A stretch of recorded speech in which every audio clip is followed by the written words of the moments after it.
ধ্বংস নয়, প্রতিশোধ নয়, প্রতিহিংসা নয়, ভালোবাসা, শান্তি ও জ্ঞান ভিত্তিক সমাজ গড়ে তুলি। আল্লাহ হাফেজ। বাংলাদেশ জিন্দাবাদ। বিসমিল্লাহির রহমানির রহিম।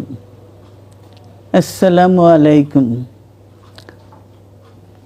দীর্ঘদিন অসুস্থ থাকার পর আপনাদের সামনে কথা বলতে পারার জন্য আল্লাহর কাছে শুকরিয়া আদায় করছি।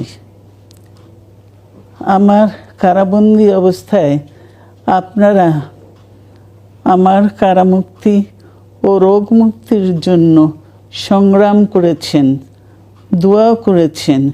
সেজন্য আমি আপনাদের সকলকে ধন্যবাদ জানাচ্ছি। দীর্ঘ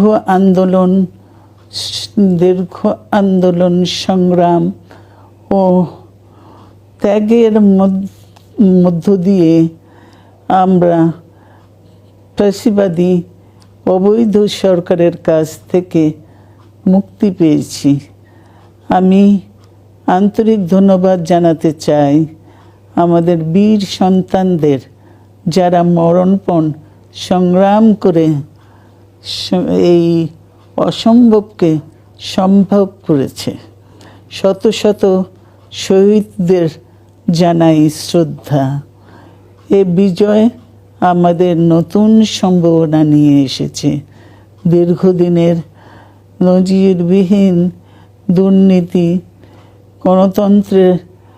গণতন্ত্রের ধ্বংসের স্তূপের মধ্য থেকে আমাদের নির্মাণ করতে হবে এক সমৃদ্ধ বাংলাদেশ।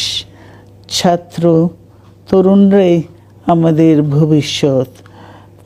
তরুণরা এই যে স্বপ্ন নিয়ে বুকের রক্ত ঢেলে দিয়েছে, সেই স্বপ্ন বাস্তবায়নে করতে মেধা, যোগ্যতা, জ্ঞান ভিত্তিক গণতান্ত্রিক বাংলাদেশ গড়ে তুলতে হবে। শোষণহীন সমৃদ্ধ বাংলাদেশ।